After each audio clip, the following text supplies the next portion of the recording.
She said, "Don't call me. You don't own me." I looked her in the eyes and answered, "Then don't come back." I didn't walk out because the love died. I walked out because somewhere along the way, my self-respect stopped living in that house. What followed wasn't chaos. It was a 7-day dismantling of the life we built. A job overseas demanding an answer before the week was over. A $180,000 wire, her full half, sent without argument. DocuSign contracts finalizing the split. The house we bought together, listed fast, priced to move. Every step clean, documented, deliberate. No shouting, no begging, just a quiet countdown neither of us could undo. And now it's this. A boarding pass in one hand, the last house key in the other. One leads to a life where she can't reach me, the other drags me back into a home where love came with conditions, and respect came last. In 7 days, I took a marriage apart piece by piece. Tell me, what would you risk to stop asking for respect and finally claim it? The night it cracked wasn't dramatic. No slammed cabinets, no broken plates, just two people standing in the same kitchen and living on different planets. The coffee on the counter had gone cold again. The garden outside the window used to be roses. Now it was thistle and crabgrass. Brooke spoke in that careful tone people use when they've already decided, and every sentence felt like a receipt for something I couldn't return. I filled the dishwasher, pretending the small chores could fix big problems. She rolled her eyes at my silence. I focused on a stubborn bit of oatmeal on a bowl, the way men focus on a small task when the big thing hurts. My voice stayed level. Somewhere between rinsing and stacking, a truth settled. Love can survive long winters, but respect freezes faster. When she reached for her phone instead of my hand, the kitchen felt like a waiting room. That's where the fracture began. I slept on it, hoping reason would feel warmer in the morning. It didn't. The first light laid a pale stripe across the floor like tape that divides sides. I made breakfast, set a plate down, and watched her scroll a feed that didn't include me. Boundaries don't announce themselves. They arrive like a steady heartbeat you finally notice. I looked at the ring on my finger, remembered the day I promised to show up, and realized showing up without respect is just attendance. My voice stayed even. If you need space so badly, take it. If calls are ownership to you, I won't call. She lifted her eyes as if I'd moved a mile away. Then don't come back, I said, and the words didn't echo. They landed. No threats, no counteroffers, no speeches. Just a clean line where the carpet used to be. That was the moment the arguing ended and the decision started. By mid-morning, an email waited with a subject line that felt like a runway.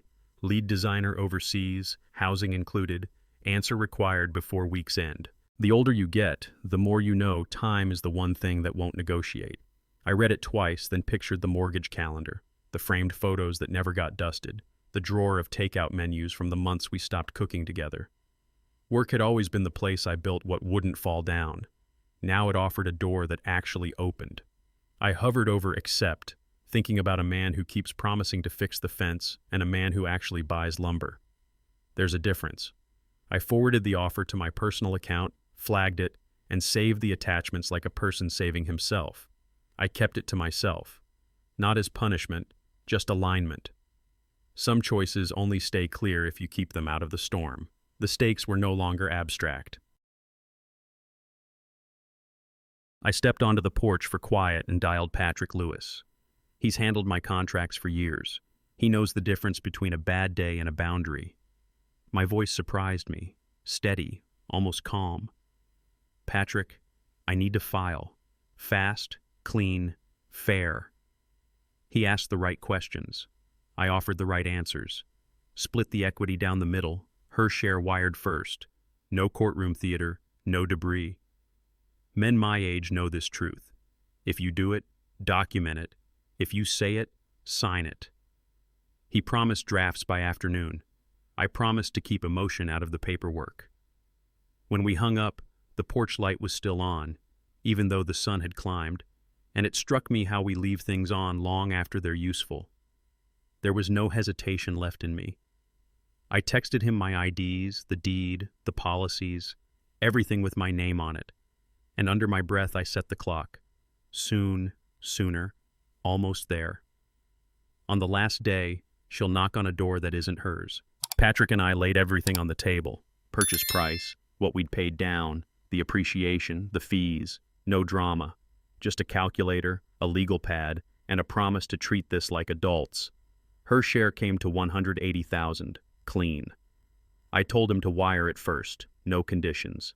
Where I'm from, you settle your side before you argue your case. He paused, then said, "That removes the fuse." Exactly. Money isn't love, but it's gasoline if you leave it uncapped. I thought about the day we closed on this house, the photo with the cheap keyring, how proud we were to have our names on something solid. Respect means paying what's due even when you're bruised. He drafted the figures. I approved them without notes. The moment he confirmed the wire would go out same day, I felt a pressure release behind my ribs. It didn't feel like a win, just responsibility landing where it should. That was the point. If you say it, sign it. That's a rule you learn after a few broken promises, your own and other people's. I asked Patrick to prep the DocuSign packet. Property, accounts, no alimony, clean split. Title her storage unit. Include the transfer receipt for the wire. Add a simple line. This is the easy out. Sign within 30 days. I kept the language clear so no one needed a translator or a bartender to explain it later. Before I hit send, I pictured her opening the email on a couch that still smelled like our detergent. It didn't make me flinch. It made me focus. A divorce isn't a performance. It's a series of pages that tell the truth. I pressed send and watched the little progress bar creep from left to right. The feeling wasn't relief. It was alignment. My words, my actions, and my name landing in the same place. The message didn't need a PS. Silence carried it farther. Her reply popped up fast. "You're insane." 3 dots. Gone. 3 dots. Back. I'd seen that dance before. Invite the fight, pull it away, then blame the reaction. I remembered the smartest lesson an older neighbor taught me during his split. Don't wrestle in the mud. You both get dirty, and the pig likes it. I opened settings, scrolled, and hit block. Not to punish, so the paperwork could breathe.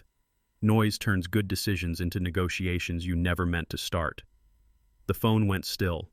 The house sounded different without the pings. Across the street, a man watered the same patch of lawn twice. Habit, not need. That's what we'd become. I sent Patrick a quick note. Proceed. Minimal contact. He replied with a thumbs up and a timestamp. Boundaries don't make you heartless. They make you honest about what your heart can't carry. I let the decision stand. Quiet is where respect grows back. Next call. A realtor who moved like a sprinter. Kelsey walked through with a tablet and a plan. "If you want speed, shave the price," she said. Pride wanted me to hold out. Experience reminded me that trophies gather dust while deadlines do not move. We set it below the chatter and above the bottom. Fair, not flashy. Photos went live before dinner. 2 offers arrived before breakfast. Both sight unseen. Kelsey grinned. I told her to push close dates tighter, not numbers higher. There's a season for squeezing every penny, and there's a season for handing the keys to tomorrow. This was the second one. I signed the listing docs, initialed the counters, and let the process work. The doorbell rang while I was packing books. I froze, then kept moving. I stayed where I was and kept packing. By evening, escrow looked probable, and for the first time in months, my breath matched my steps. Time, finally, was on my side. By dusk, the listing had already gained traction, just enough to confirm that speed, not pride, was the right call. Morning brought counters, contingencies, timelines. The cleanest offer wanted more time. The quicker buyer wanted a little more money. Kelsey and I chose speed and shaved the number to shave the calendar. $10,000 for a shorter fuse, expensive to the ego, cheap to the future. I initialed the changes and pictured a pickup truck pulling away with the last of our noise. Escrow opened by lunch. Earnest money hit by afternoon. The shared inbox pinged with confirmations like track lights turning on down a runway. I remembered my dad telling me, while teaching me to change a tire, if you can't save the day, save the daylight. That's what this was. Buying daylight. The appraisal scheduled, the inspection waived, the title search clean. Each green checkmark slid the house farther from the life we pretended to keep. I did not argue with the math. I welcomed it. On paper and in practice, the exit got shorter, and that was the win. The movers rolled out brown tape like highway lines. I set up 3 piles on the living room rug. His, hers, contested. It sounds clinical until you're holding a coffee mug with 2 fingerprints that don't match anymore. The his boxes filled fast. Tools, books, the jacket I wore to interviews. Hers took longer. I wrapped her favorite bowls in yesterday's sports page so they wouldn't rattle. Contested was the heartache pile, the wedding china, the framed map from our Barcelona trip, the ceramic heart that says, "My forever person." I wrote "decide later" and slid it aside. The house echoed in new ways without the couch to soak up sound. A neighbor waved from across the hedge. We both pretended it was an ordinary Tuesday. I did not rush the last bookshelf. Each spine told a story about who we tried to be. When the tape snapped shut, it sounded like a chapter ending, and it was. With the inventory logged, I booked a climate-controlled unit across town and labeled it on the contract. Unit 237, Brooke Allen. The movers carried hers carefully, and I followed with a Sharpie, marking each box so a stranger wouldn't have to guess where her life begins. At the counter, I requested an extra key, sealed it in a small envelope, and addressed it to her mother, Diane Allen, because some returns need a familiar doorstep. Back home, I left a simple note on the kitchen island. Storage address, access code, a list that matched the manifest. No bitterness, no hidden barbs, just the facts, because facts travel better than feelings. I didn't study the handwriting. It wasn't that kind of note. The front door clicked the same way it had 1,000 times, but the hallway felt longer on the way out. In the driveway, I looked at the curb where we once chalked hearts for a neighborhood block party. Tonight, I mailed a key instead. The house sounded big without furniture, like a seashell you hold to your ear for a wave that never comes. I sat cross-legged on the hardwood with a white box of lo mein, the kind of dinner you eat when the stove is already someone else's problem. The fortune cookie said, "A change of address brings peace," which would have been funny on another night. My phone lit up. Brooke on a boat at Tahoe, sun in her hair, the caption, "Finally feeling free." I stared at those words until the screen dimmed. Freedom had become a word we used like a broom, sweeping out what we didn't want to face. I did not comment. I slid the photo away and listened to the radiator tick like a metronome. Somewhere in the quiet, the decision finished hardening. No speeches, no rescue attempts, just a plan with a clock on it. I folded the takeout lid, stacked the chopsticks, and set my alarm. Dawn came in gray and honest. Coffee in a paper cup, suitcase by the door, laptop open at the kitchen island. I typed what needed saying and nothing more. By the time you read this, I'll be on a plane. Your half has been wired. Your belongings are in Unit 237. The key is on its way to your mother's address. Please sign within 30 days so we both can move forward. No barbs, no bait, just coordinates. Money, storage, deadline, destination. I read it once for tone, once for typos, and once for courage. Then my thumb hovered over send the way it used to hover over old apologies. People think the hardest part is choosing. Sometimes the hardest part is clicking. No postscript. Clarity travels farther alone. The whoosh sounded small, but the silence afterwards sounded right. The timestamp locked in at 6:47 a.m., and with it, the last argument I'd ever refused to have. Phones make it easy to backslide. A buzz here, a memory there, and you're negotiating with a version of yourself you promised to retire. I opened settings and trimmed the noise. No previews on the lock screen, no social apps on the first page, no favorites where old habits live. If respect was going to grow back, it needed quiet soil. She'd said she needed space. I gave her the whole sky. The neighbor's sprinkler clicked on next door, a rhythm I'd heard for years. Always a little too early, always a little too long. We keep patterns because patterns keep us, even when they don't fit. I wrote one sentence in my notebook, "No more conversations that cost self-respect," and underlined it twice. I did not reach out to explain myself. Boundaries explained are boundaries negotiated. I zipped the suitcase, checked my passport again, and set the boarding pass on top like a promise with a barcode. The ring felt heavier without context. I held it to the window, watched the light slide around the edge, and remembered the day I put it on. A courthouse kiss, bad coffee, a future we believed in like the weather report. I found a small envelope, wrote her name, and tucked the ring inside with a note that said, "You were my answer for a long time. Now I'm choosing the question that remains." It wasn't poetry, it was closure that fit in a desk drawer. I placed the envelope with the keys we hadn't argued over yet, the mailbox, the garage, the side gate that always stuck in winter. At the door, I checked the thermostat, the stove, the windows. The rituals mattered, even on the last lap. I did not look back from the threshold. The lock turned with a clean click, the kind you feel in your chest. In one pocket, a final key. In the other, the way out. Those first 7 days dismantled the life we shared. Everything after that, months, then a year and a half, rebuilt the one I live now. I wasn't there, but I can tell you the scene because houses keep their own diaries. The porch light blinks on early. The welcome mat is sun-faded where the letters used to invite us home. A suitcase bumps the first step. A key I know by heart slides into a lock I had replaced.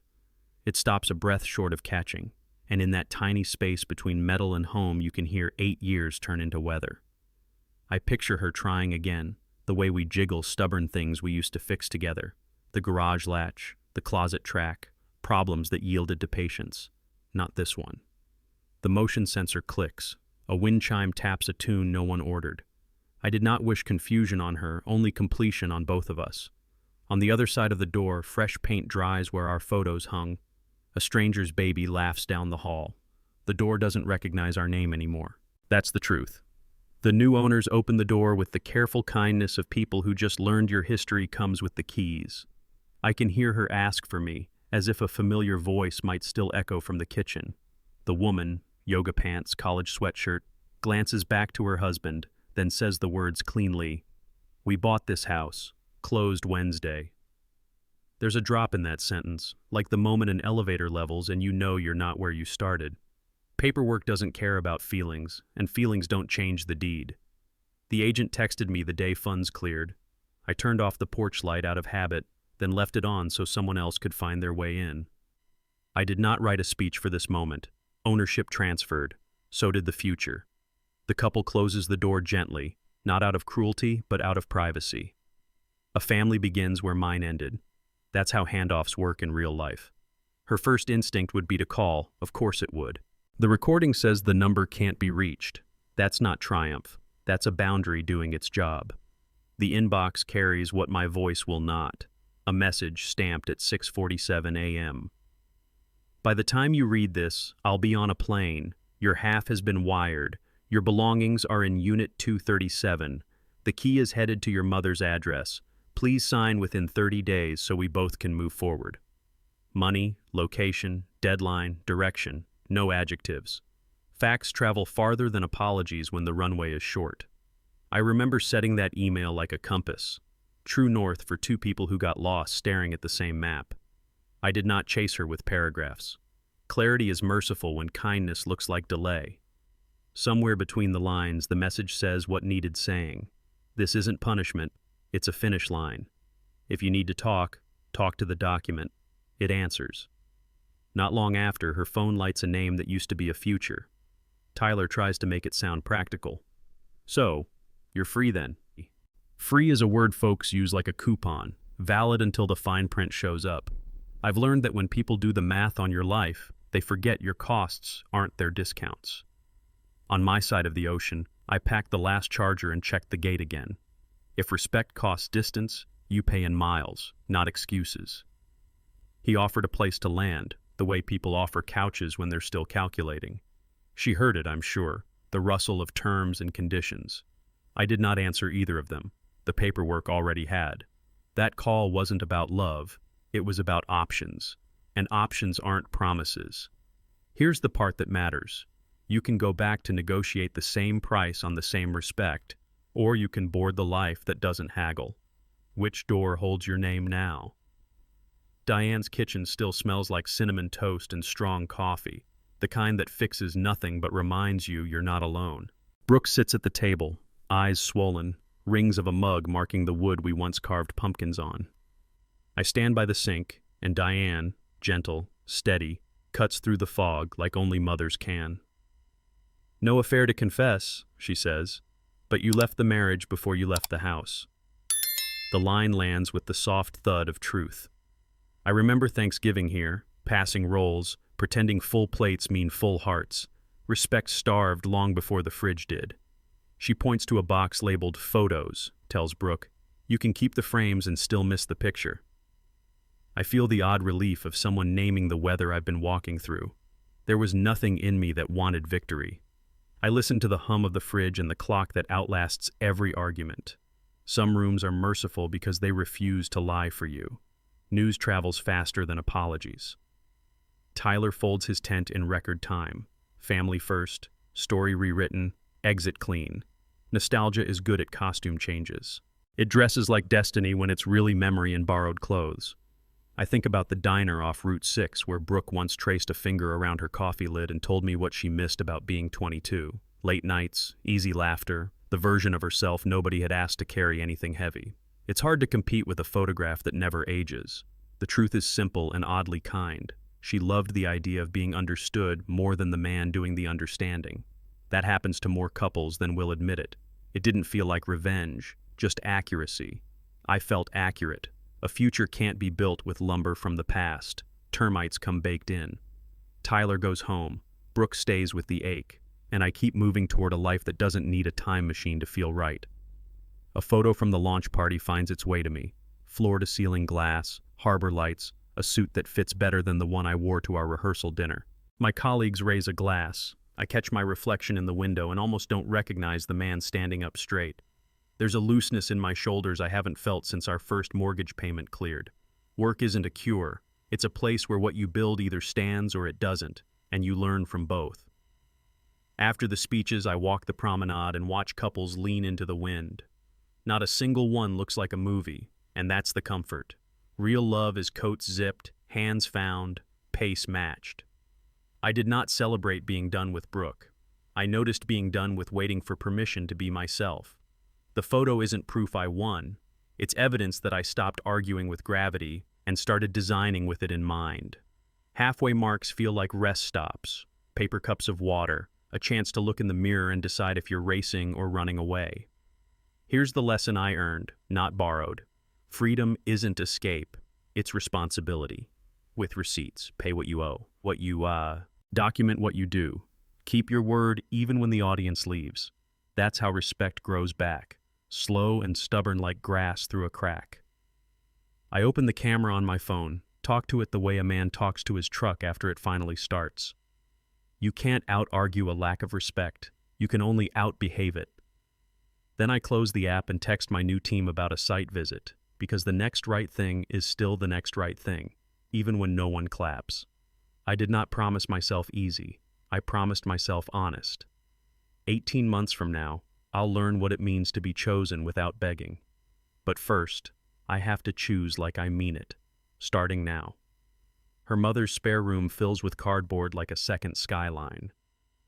Brooke opens the first box and lifts our wedding program, that thick paper we paid too much for because it felt like proof. Next comes the Barcelona map with the coffee stain shaped like a peninsula, then the ceramic heart from a street fair that said, "My forever person." I can see her sitting cross-legged on the carpet, placing things in small, neat rows the way you sort nails in a garage, by size, not by story. Good things deserve a proper send-off, not a bonfire. I learned that from a neighbor who kept his late wife's garden blooming one pot at a time. I do not watch in person. I don't belong in that room anymore. But I can narrate the moment when an honest grief replaces angry noise. It's when you stop asking a keepsake to fix the present and let it tell the truth about the past. That's the turn. There's a pen I bought for her 30th, black lacquer with a gold clip, the kind you notice in a shop window and talk yourself out of until someone who loves you doesn't. It lived in a kitchen drawer among rubber bands and coupons, then found its way to a desk that finally earned its purpose. The hinge of a marriage is quieter than a gavel. Sometimes it's the click of a cap. She signs in long strokes the way she wrote grocery lists when we still cooked on Sundays. I think about how signatures work. Not spells, not curses. Just your name standing still long enough for the world to understand your choice. People imagine the pen is power. It isn't. Courage is the hand that holds it. I do not cheer. I breathe, the way you do after a blood draw, relieve the needles out and the test is on its way. Ink dries. Paper whispers. A chapter closes without smoke. Midnight is loud when you're the only one awake. The email waits like a green light at an empty intersection. Finalized pages attached. I open the scanner app, flatten each sheet, and smooth the corner that always wants to curl. The glass hums, the LEDs sweep like a lighthouse. The pages turn into little panes of light on the screen. File name, AlanReedFinal.pdf. Subject line, executed documents. Recipient, Patrick Lewis, S. Grunt. A simple note. Filed as agreed. Thank you. I hover for a heartbeat over send, the way you do before dropping a letter into a blue mailbox you've used since you were first allowed to cross the street alone. It leaves my outbox at 12:02 a.m. Evidence number 6, time-stamped and quiet, does what shouting never could. It moves the world an inch in the right direction. I do not look for confetti in the corner of the screen. A confirmation pings. The calendar flips. Endings still require someone to write their names. Later, a copy of a letter reaches me through the long route truth often takes. Passed by a friend, folded once, not torn. She wrote about Tahoe, about the feeling of being seen by a version of her past that never had to pay a bill, about realizing too late that comparisons are a kind of theft. She thanked me for wiring her share first, for not turning the split into a show, for mailing the storage key to Diane so she didn't have to face a counter full of strangers. Near the end she wrote, "You didn't stop loving me. You stopped waiting for me to love you right." That line didn't break me. It set me down. I do not write back, because some messages earn their power by not starting a new conversation. The letter returns to its envelope. The past stays folded where it belongs. The lesson doesn't. It walks with me, lighter than regret and heavier than air. Dawn softens the harbor, the kind of light that forgives long flights and late drafts. My phone buzzes by a bowl of keys, a text from Monica with a screenshot. Architectural Digest picked up the marina piece. Proud of you. I let it land where old doubts used to live. Work never fixed my life, but it gave me a place to practice keeping promises, deadlines, drawings, details that either hold or they don't. I run a hand along the window frame and remember sanding a crooked shelf in our first apartment. Straight happens when effort meets time. I reply, let the project talk, and mean it. The city wakes. Buses, joggers, a vendor setting out oranges like coins. I did not take a victory lap. I opened my calendar instead and blocked time for the junior team. Nothing fancy, just the next meeting where someone younger needs a steady voice. Standing barefoot on cool tile, I realized this morning isn't a pause between storms. It's what a new life sounds like when it starts quietly. I met Olivia at a design symposium where the coffee was bad and the ideas were good. She laughed at a joke I didn't know I'd told, then asked about drainage before aesthetics, my kind of order. We began with short walks that turned into long talks. Time behaved, which felt new. In session later, Dr. Miller listened to me question how easy it was. He smiled the way people do when they've already carried that weight. Hard isn't deeper, he said. Sometimes healthy is just healthy. The sentence lifted something off my shoulders I thought was welded there. With Olivia, no games. We planned busy weeks, cooked simple dinners, apologized without exhibits. She didn't test my patience to measure love. She trusted my word and grabbed a rain jacket when clouds showed up. I wasn't waiting for a collapse this time. I bought a second pair and hung them by the door. What settled in wasn't fireworks or speeches, just a steadiness that made room for both of us to breathe. Over breakfast, Olivia slid her phone across the table. Lead landscape in Auckland. Scope, timeline, coastlines, native planting. Work that reshapes how people move through a place. Opportunity is louder when it knocks on someone else's door. The old version of me would have tallied sacrifices and called it support. The man at this table counted us first. Contracts end. Seasons change. If you want it, I said, I want it with you. No theater, just logistics. My project wraps in half a year. Visas, storage, shipping what matters, and selling what doesn't. I emailed Monica a heads up. She answered, build the next bridge. We made a list on a napkin, dates, budgets, neighborhoods, trails we'd walk until the city learned our names. I acknowledged the weight of it. We penciled in contingencies anyway. Between sips of black coffee and the scratch of a pen that sometimes skipped, we chose a direction that required both our hands on the same map and left the table lighter. That evening on the harbor walk, Olivia threaded her arm through mine without checking who saw. The wind tried to rearrange our plans. We matched pace and kept talking. There's relief in realizing you don't have to audition where you live. I used to think love meant changing someone or proving something. It turns out it's choosing and being chosen in the same breath, without haggling. I told her I was done with tug of war. She nodded like I'd said the obvious, then asked if I preferred a small place near the park or a higher view with morning light. Ordinary questions carry more truth than grand declarations. We stopped for noodles at a stall that wobbled when buses passed. 2 plastic bowls, 1 future, no performance. The phone buzzed. I let it. I paid, held the door, and felt something click that had nothing to do with locks. A life built in daylight, with plans we both were willing to sign. It happened on a quiet Tuesday when the sink was humming and the kettle clicked off. Habit more than hunger. I opened the browser and typed Brooke Allen the way you check the weather in a town you moved away from. A LinkedIn line about a new firm in Portland. A profile photo where the smile looks practiced but not fake. No big speeches, no public heartbreak, just a life arranged differently. I remembered the day we set up our Wi-Fi here and argued about the password. Funny what you think is worth energy when you're still learning each other's edges. The cursor blinked at me like a metronome. I closed the tab and cleared the history. Not to hide anything, just to keep the chapter shelved. Not to hide anything, but because the chapter has a spine and it can stand on the shelf. The computer fan wound down. Outside, someone watered plants on a balcony 2 floors below. You can care about a person and still refuse to live inside their updates. There's a thread on my old phone account I kept when I switched plans. Backup out of habit, proof out of caution. I scrolled to the exchange that marked the fault line. Her question arrived first. Did I ever mean anything to you at all? It was late, and the emojis sat like confetti after a parade nobody enjoyed. My reply was the one that finished the sentence we'd been circling. You were everything to me. Past tense. It reads colder on the screen than it felt in my chest. I wasn't erasing what we were. I was naming what we'd become. There's a mercy in grammar when the heart wants to time travel. I closed the archive and sat with the quiet that follows a clean period. I did not rewrite it in my head. Some lines hold because they're simple and paid for. I put the phone in a drawer with old chargers and ticket stubs. The words didn't echo. They settled. The first boundary I ever learned was a wooden fence my dad patched every spring.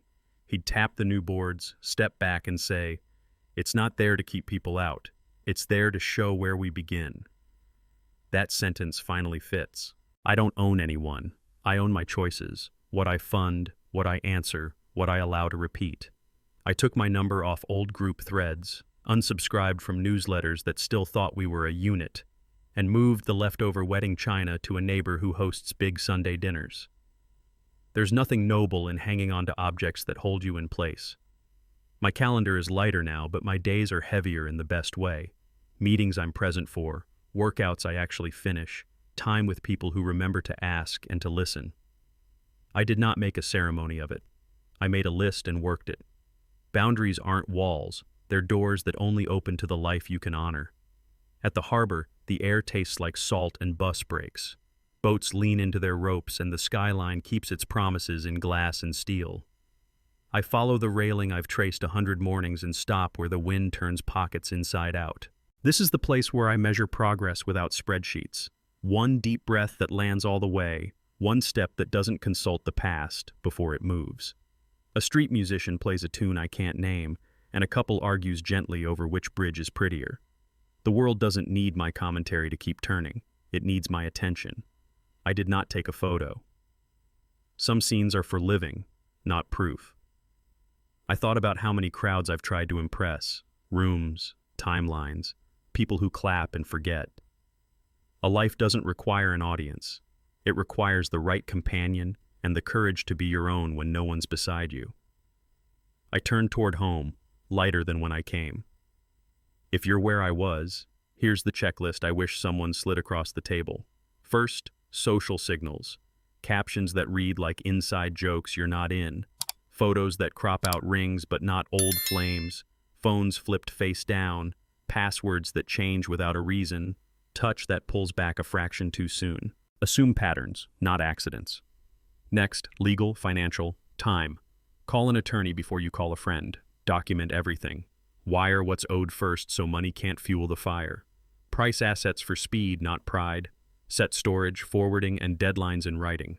Use one clear email instead of 10 emotional texts. Finally, boundaries. Say less, do more. Turn off the notifications that treat your nerves like a doorbell. Block for peace, not revenge. Let the paperwork talk. I did not wait for perfect. I moved with proof. If you remember one line, make it this. Agency over agony. Choose the action that restores your name, even if it costs your comfort today. Picture this. 1 week from tonight, you're either holding a boarding pass to the next chapter or the same house key to the same argument. You already know which conversation never changes. You already know which account still pings at midnight. 7 days isn't magic, it's a container. Fill it with calls that count, signatures that stand, and steps you can defend under a bright light. Make a list you can show your future self without flinching. Paid what I owed, said what I meant, left the door locked behind me. If love is still there and respect can be rebuilt, action won't kill it, it will clarify it. If it isn't, action will save you time you can't buy back. No speeches, no staged exits, just the next right move. I'll leave you with this. If you had 1 week in a marriage that ran out of respect, what would you do? Hold, repair, or leave? And why? Tell me below. Your blueprint might be someone's lifeline. She said, "Don't call me, you don't own me." I looked her in the eyes and answered, "Then don't come back." That wasn't spite. It was a line where my name could stand. The payoff is simple. I honored the bill, wired her half, signed the pages, handed over keys, and walked forward with receipts instead of regrets. Boundaries replaced speeches. Time replaced pride. Agency over agony. If you've watched this far, you know I'm not telling you to burn bridges. I'm telling you to build exits you're proud to walk through. Respect doesn't return because you beg it home. It returns when your actions make room for it. I did not win anything she had to lose for me to keep. I chose a life where both people are chosen. If this spoke to you, subscribe and stick around. Share your story anonymously. Someone out there needs the map you bled for. Next up, 7 signs of emotional cheating and how to respond without breaking yourself. Until then, protect your time, pay what you owe, and let your paperwork keep its promise.